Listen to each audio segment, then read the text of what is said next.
سورہ توبہ میں اللہ رب العزت نے زکوٰۃ نہ دینے والوں کے بارے میں سخت وعید کو بیان فرمایا. ارشاد فرمایا والذین یکنزون الذهب والفضة ولا ينفقونها فی سبیل اللہ، اور وہ لوگ جو سونا اور چاندی جمع کر کے رکھ رہے ہیں، خزانہ کر کے رکھ رہے ہیں اور اس کو اللہ کے راستے میں خرچ نہیں کرتے، فبشرہم بعذاب علیم، اے نبی صلی اللہ علیہ وسلم انہیں ایک دردناک عذاب کی خبر دے دیجئے. اور یہ دردناک عذاب کب ہوگا؟ یوم یحمى علیہا فی نار جہنم، جس دن جہنم کی آگ میں ان کے سونا چاندی اور ان کے خزانے کو تپایا جائے گا، پگھلایا جائے گا. فتقوى بها جباههم وجنوبهم وظهورهم، اور پھر اس خزانے کے ذریعے ان کی پیشانی کو، ان کے پہلو کو اور ان کی پیٹھ کو داغا جائے گا اور یہ کہا جائے گا هذا ما كنزتم لانفسكم، یہ وہ خزانہ ہے جس کو تم اپنے لیے جمع کر کے رکھ رہے تھے. فذوقوا ما كنتم تكنزون، لہذا تم اپنے خزانے کا مزہ چکھو. کہ دنیا کے اندر اگر کوئی مال و دولت جمع کر رہا ہے اور اس کا حق ادا نہیں کر رہا، یعنی حق کیا ہے کہ اس کی زکوٰۃ نہیں نکال رہا ہے، تو بہت سخت وعید اللہ رب العزت نے اس صورت میں بھی اور قرآن مجید میں دوسرے مقامات پر بھی بیان فرمائی ہے. اسی صورت میں اللہ رب العزت نے زکوٰۃ کے مصارف کو بھی بیان فرمایا. مسلمانوں میں سے بہت سے لوگ وہ ہیں جو مالدار ہونے کے باوجود زکوٰۃ ادا ہی نہیں کرتے، جبکہ مسلمانوں کا ایک طبقہ تو وہ ہے جو زکوٰۃ کو ادا کرتا ہے لیکن زکوٰۃ کو صحیح انداز میں ادا نہیں کرتا، معلوم کر کے مسئلے مسائل معلوم کر کے حساب لگا کر زکوٰۃ ادا نہیں کرتا بلکہ اندازے سے زکوٰۃ ادا کر دیتا ہے. تو وہ طبقہ جو اندازے سے زکوٰۃ ادا کرتا ہے، اگر انہوں نے جتنی زکوٰۃ ادا کی، جتنی ان پر واجب ہوئی تھی اتنی ادا ہو گئی، تب تو اللہ رب العزت انشاءاللہ اسے قبول فرما لیں گے. لیکن اگر ایک روپیہ بھی اپنے مال میں باقی رہ گیا، جتنی زکوٰۃ نکلنی تھی اتنی زکوٰۃ نہیں نکلی، تو وہ تھوڑا سا پیسہ ہی پورے مال کی تباہی اور بربادی کا سبب بنے گا. زکوٰۃ اسلام کی بنیادوں میں سے ایک اہم بنیاد ہے. قرآن مجید میں اللہ رب العزت نے تقریباً 82 مقامات پر جہاں نماز کا حکم دیا ہے وہیں فوراً بعد زکوٰۃ کا بھی حکم دیا ہے. نماز ہر شخص پر، ہر مسلمان پر فرض ہے، لیکن زکوٰۃ کی کچھ شرائط ہے. زکوٰۃ ہر ایک پر فرض نہیں ہے. زکوٰۃ کا اللہ رب العزت نے ایک نصاب متعین فرمایا ہے کہ جو اس نصاب کا مالک ہوگا اس پر زکوٰۃ فرض ہوگی، اور جو اس نصاب کا مالک نہیں ہوگا اس پر زکوٰۃ فرض نہیں ہوگی. اور وہ نصاب کیا ہے کہ جو شخص 52.5 تولہ چاندی کی بقدر مالیت کا مالک ہو تو اس کے اوپر زکوٰۃ فرض ہوتی ہے. 52.5 تولہ کا کیا ریٹ ہوتا ہے مارکیٹ سے معلوم کر لیا جائے، وہ تقریباً 20-22 ہزار روپے ہوتے ہیں. کہ اگر کسی شخص کے پاس نقد روپیہ پیسہ یا سونا چاندی زیور کی شکل میں یا مال تجارت اس کے پاس اتنی مقدار میں ہے کہ جس کی قیمت 52.5 تولہ چاندی تک پہنچ جاتی ہے، تو اس کے اوپر زکوٰۃ دینا فرض ہے. اور اپنے پورے مال میں سے 2.5% زکوٰۃ ادا کرنا، 2.5% پورے مال کا 40واں حصہ جس کو 2.5% کہا جاتا ہے، اتنی زکوٰۃ نکالنا واجب ہے، یہ فرض ہے. اسی طرح اس مال کے اوپر سال بھی گزر جائے، لیکن سال کے گزرنے میں اس بات کو ذہن میں رکھنا چاہیے کہ ہر مال کے اوپر سال کا گزرنا ضروری نہیں ہے. ایک مرتبہ جب آدمی صاحب نصاب بن گیا اور اس کے مال پر سال گزر گیا، پھر اس کے بعد اس کے پاس جتنا بھی پیسہ آتا رہے، پورے پیسوں کے اوپر، پوری جائیداد، پورے مال کے اوپر زکوٰۃ کا نکالنا ضروری ہوگا. مثال کے طور پر کسی شخص کے اوپر ایک رمضان کو زکوٰۃ فرض ہوتی ہے، اور اس نے جب ایک رمضان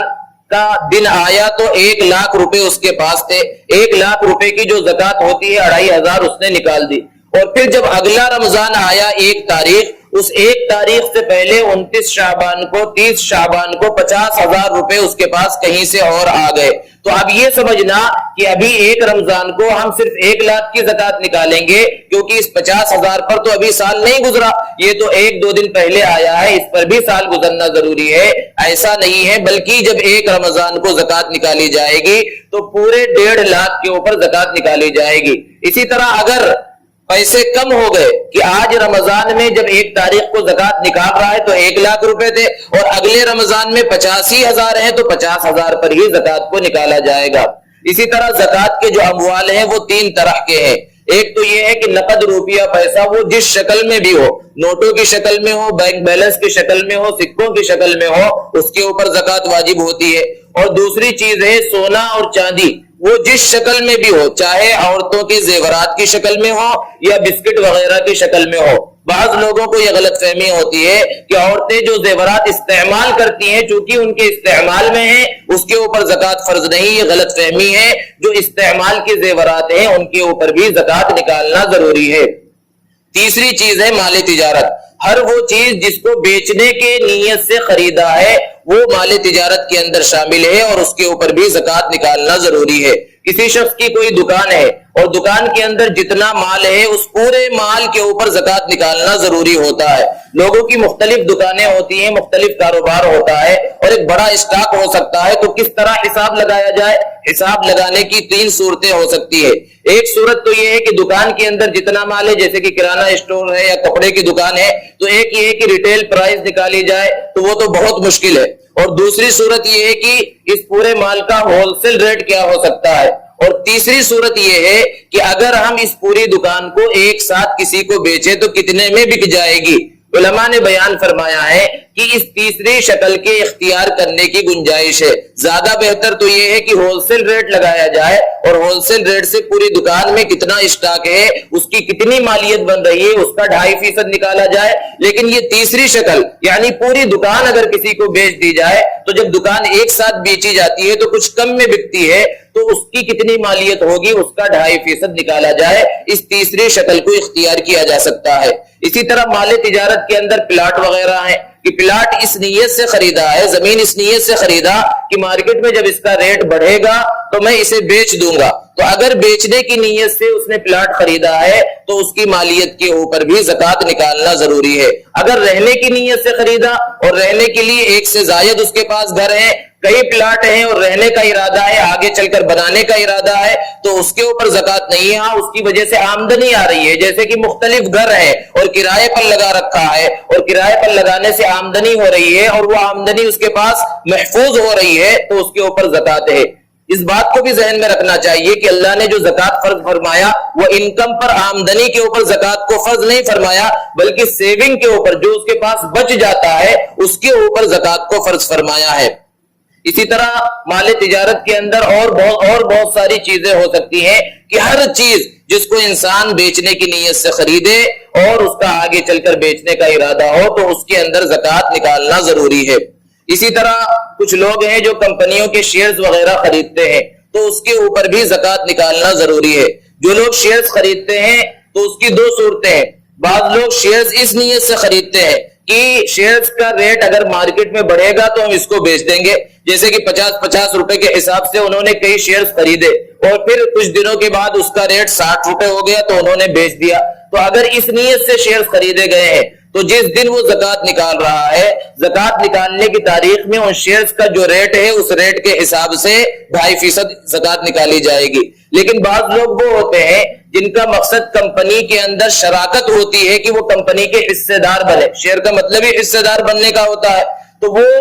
فوراً یعنی مارکیٹ میں ریٹ بڑھ جائے تو اس میں وہ شیئر کو بیچ نہیں دیتے بلکہ کمپنی کے سالانہ منافع میں حصے دار بننا چاہتے ہیں۔ تو اس کا مسئلہ تھوڑا الگ ہے کہ یہ جب زکوٰۃ نکالیں گے تو اپنی کمپنی سے جس کے اندر ان کے شیئرز ہیں اس کمپنی سے تفصیلات نکالیں کہ کمپنی کا کتنا مال قابل زکوٰۃ ہے اور کتنا مال ناقابل زکوٰۃ ہے، یعنی کتنا مال بلڈنگ اور مشنری اور گاڑی وغیرہ کی شکل میں ہے اور کتنا مال سامان کی شکل میں ہے جس کو بیچا جا سکتا ہے، یا خام مال جو تیاری کے مراحل میں ہے۔ تو جو مال تیاری کے مراحل میں ہے، جتنے % تیاری کے مراحل میں یا تیار شدہ مال ہے کمپنی کا، اگر مثال کے طور پر 100% میں سے 40% ان کی بلڈنگ ہے اور مشنری ہے اور گاڑیاں وغیرہ ہیں اور 60% مال ہے، تو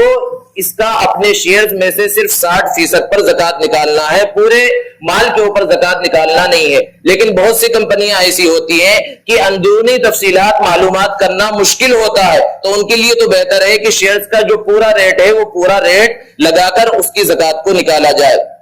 اسی طرح دوسرے جو فائنانشل انسٹرومنٹس ہو سکتے ہیں ان سب پر بھی زکوٰۃ واجب ہے، جیسے کہ بانڈز ہیں یا سرٹیفکیٹس وغیرہ ہیں جس کے پیچھے پیسہ ہے، تو جس دن زکوٰۃ نکالی جا رہی ہے اس دن مارکیٹ میں جو ریٹ ہے اس حساب سے ان سب چیزوں پر زکوٰۃ نکالنا ضروری ہے۔ اسی طرح سونے چاندی اور پلاٹ وغیرہ کے اندر زکوٰۃ کے نکالنے کی تاریخ کی رقم کا اعتبار ہوگا، جب خریدا تھا اس وقت کیا ریٹ تھا اس کا اعتبار نہیں ہے۔ سونا چاندی 10 سال پہلے خریدا تھا تو 10,000 روپے تولا تھا، اور آج جب زکوٰۃ نکال رہا ہے تو 30,000 روپے تولا ہے، تو آج کی ریٹ کا اعتبار ہوگا۔ پلاٹ خریدا تھا 1 لاکھ روپے میں اور آج اس کی قیمت 3 لاکھ روپے ہو گئی ہے، تو آج کے ریٹ کا اعتبار ہوگا اور اس کا 2.5% نکالا جائے گا۔ زکوٰۃ کے اندر ایک مسئلہ ہے قرض کا۔ قرض کی 2 صورتیں ہیں، ایک یہ کہ ہم نے کسی کو قرض دے رکھا ہے، مثال کے طور پر 1 لاکھ روپے ہم نے کسی کو قرض دے رکھا ہے، تو اس 1 لاکھ روپے کی ہم زکوٰۃ نکالیں گے یا زکوٰۃ نہیں نکالیں گے؟ تو اس کے اندر مسئلہ یہ ہے کہ جب تک قرض کا پیسہ ہمارے پاس نہیں ہے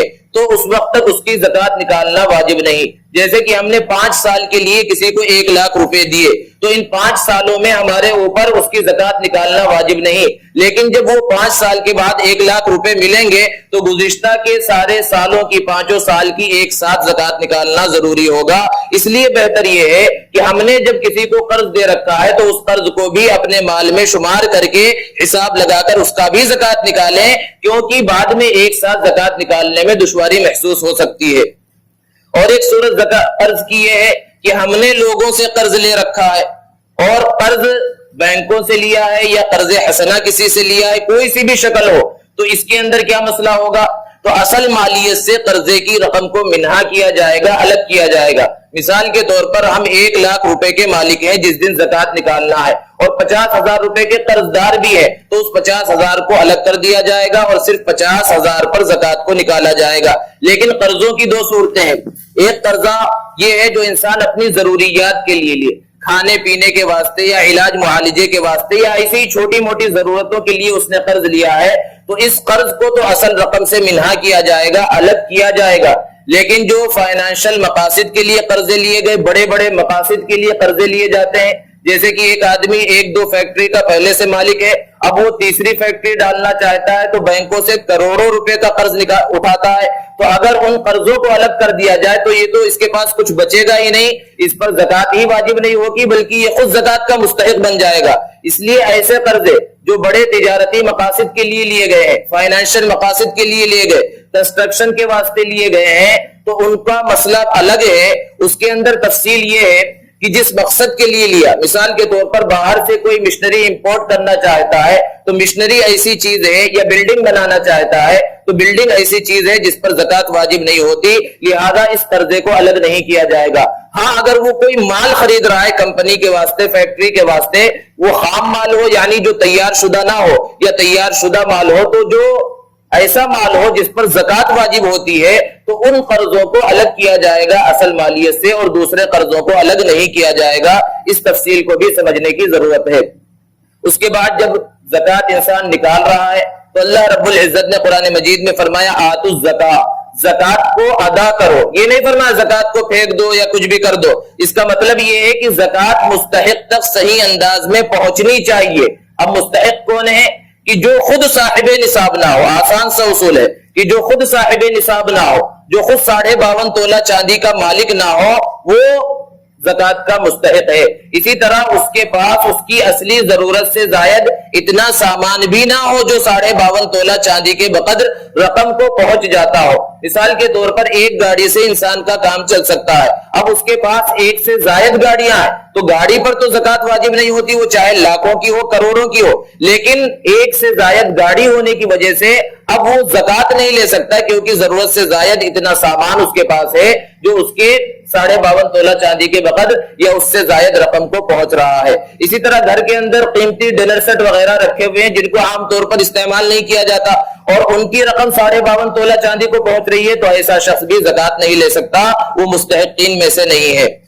تو زکوٰۃ کے اندر بہت زیادہ تحقیق کی ضرورت ہے کہ کون مستحق ہے اور کون مستحق نہیں ہے، پھر اس کے بعد زکوٰۃ کو نکالنا چاہیے۔ سب سے بہتر یہ ہے کہ ہم اپنے رشتہ داروں میں سے جو مستحق ہے یعنی جو صاحب نصاب نہیں ہے ان کو زکوٰۃ دے، اور پھر سارے رشتہ داروں کو زکوٰۃ دی جا سکتی ہے 2 رشتوں کے علاوہ۔ ایک رشتہ ہے ولادت کا، کہ باپ اپنے بیٹے کو اور بیٹا اپنے باپ کو، اور دوسرا جو رشتہ ہے وہ زوجیت کا ہے کہ شوہر اپنی بیوی کو اور بیوی اپنے شوہر کو زکوٰۃ نہیں دے سکتی۔ اس کے علاوہ جو رشتے ہیں جیسے کہ بھائی بہن کا رشتہ ہے یا اسی طرح خالہ ماموں اور دوسرے جتنے رشتہ دار ہیں، اگر وہ مستحق ہیں تو انہیں زکوٰۃ دی جا سکتی ہے۔ بعض لوگ یہ سمجھتے ہیں کہ کوئی عورت بیوہ ہے یا کوئی بچہ یتیم ہے تو اسے ضرور زکوٰۃ دینی چاہیے، یہ بہت اچھا ذہن ہے، بہت اچھی سوچ ہے، لیکن یہاں یہ ضروری ہے کہ پہلے یہ تحقیق کر لی جائے کہ وہ بیوہ کہیں صاحب نصاب تو نہیں، وہ یتیم بچہ کہیں صاحب نصاب تو نہیں۔ اگر وہ صاحب نصاب ہیں تو پھر وہاں زکوٰۃ ادا نہیں ہوگی۔ اسی طرح مدارس اسلامیہ بھی اس کے بہت بہترین مستحق ہیں، کیونکہ مدارس اسلامیہ کے اندر ایک بہت بڑی تعداد ان طلبہ کی بھی ہوتی ہے جو غریب ہوتے ہیں، مستحق ہوتے ہیں، تو مدارس اسلامیہ کے اندر بھی زکوٰۃ کو دیا جا سکتا ہے۔ اللہ رب العزت سے دعا ہے کہ اللہ رب العزت امت مسلمہ کو صحیح انداز میں زکوٰۃ